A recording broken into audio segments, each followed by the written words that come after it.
გარეთ ვამბობ, რომ დედა არის ყველაფერი, დედა ბოძი და უკავშირე დედა ენას, ყველაფერი და სახში დედა ნიველირებულია.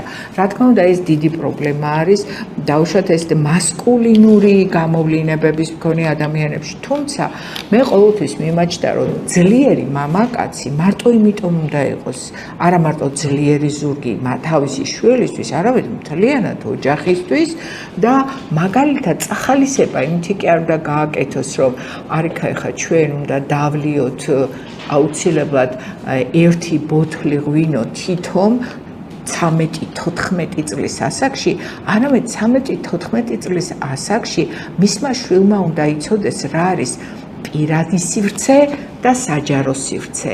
როგორ მოიქცეს პირად სივრცეში და როგორ მოიქცეს საჯარო სივრცეში.